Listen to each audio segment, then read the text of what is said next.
In what other ways can a soul be stolen? In a divorce or a breakup of a relationship that is not mutual, the grief-stricken lover might attempt to stay connected by taking part of the ex-lover's soul.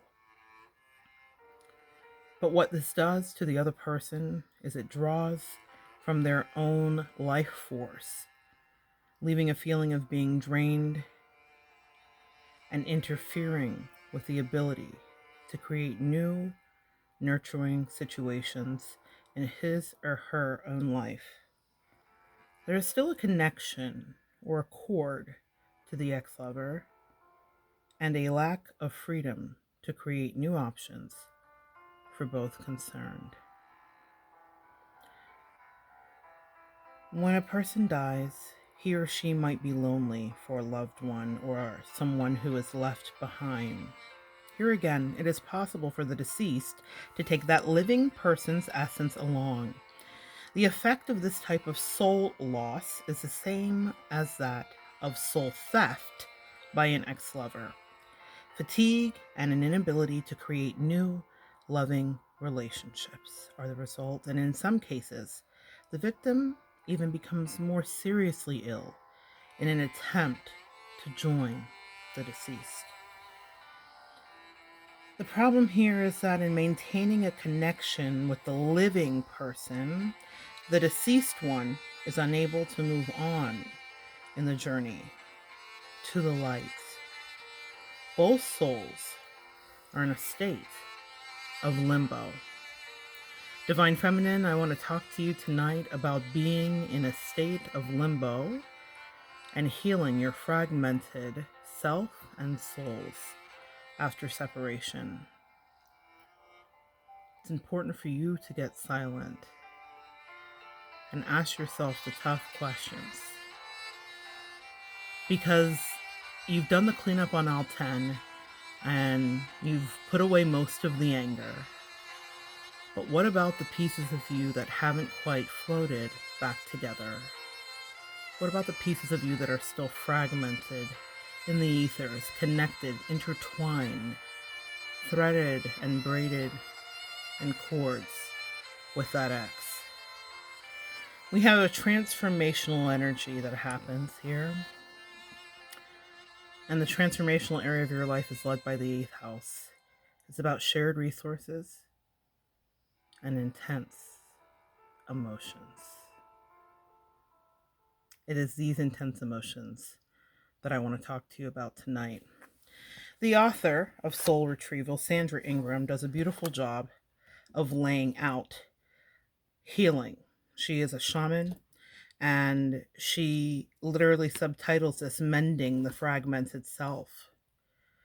As I've been on my journey with healing, I have been led by my angels to seek out a shaman to reintegrate. Some of my experiences with shamans have been incredible, some of them even diagnosing medical issues that I had by smoke. When you're dealing with all things esoteric and metaphysical, and you're challenging science in its most standard form, when you're daring to believe in quantum leaps and information and downloads, one tends to shy away from thinking that healing can come in these unconventional ways. But who said they are unconventional? Who made up these rules, I say? That's Lauryn Hill from I Get Out. What she's talking about getting out from is the box, and that's the place I want you to climb out from, Divine Feminine. Now, I mean that regarding your spirituality and your ascension, but I mean it even more regarding escaping a place that you might be stagnant because you need to do some soul retrieval. I will have some more videos up here as I go through my journey, and we will talk about it, but I want you to understand that this is work that you can do. Practitioners are wonderful, but our intuition is paramount. It is foremost. It is prioritized. Take care of your intuition and make sure that you seek your own counsel. Your best answers come from yourself. When we're dealing with the 8th house, we're dealing with partnerships, those shared resources and intense emotions. There's something that she says that I thought was particularly striking when she said that in a divorce or a breakup of a relationship that is not mutual. That part was interesting. She says the grief-stricken lover might attempt to stay connected by taking part of the ex-lover's soul. You know, when you hear someone say that, for the world we live in, it seems rather fantastical, but we all know exactly what that is because we all, in our own ways, have experienced that in any breakup. Whether this is a friendship breakup, or a lover, or a spouse, or a common law spouse, a handfasted spouse, whatever way you've tied your soul to another, if you recognize somebody as a soulmate, or a karmic, or a life partner, then there will be a disconnection. And if it's not mutual, if one party has moved into a different direction without the other party and there was no quote unquote closure, the word that we all love to get caught up on, and I will tell you right now, closure is a myth. You give yourself your closure, especially if you're dealing with some of the more extreme and toxic relationships. I want to give you a quick example here, especially regarding a woman who reintegrated her fragmented soul, Tina Turner.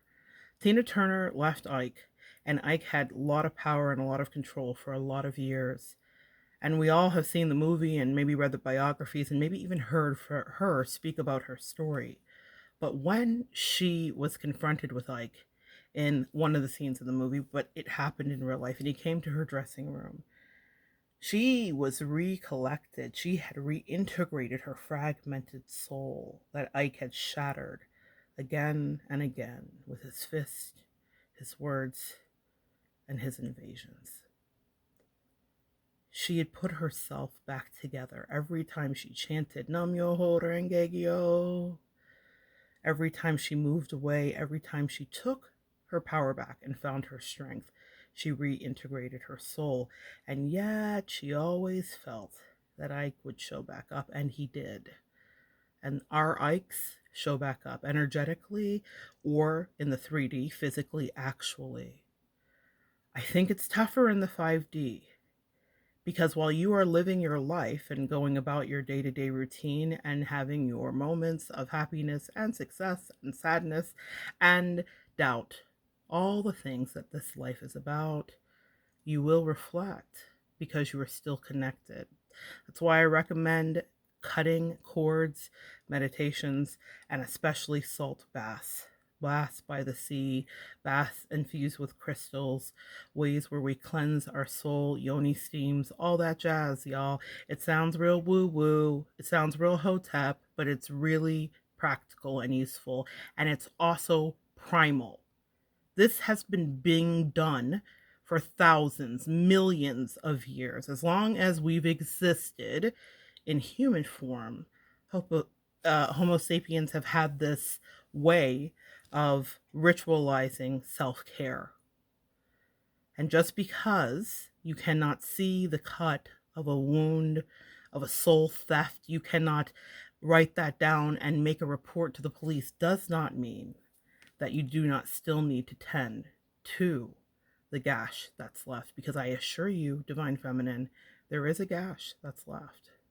Especially if it's sudden loss of death, tragedy, and someone taken too soon in a very surprising way. It's jarring.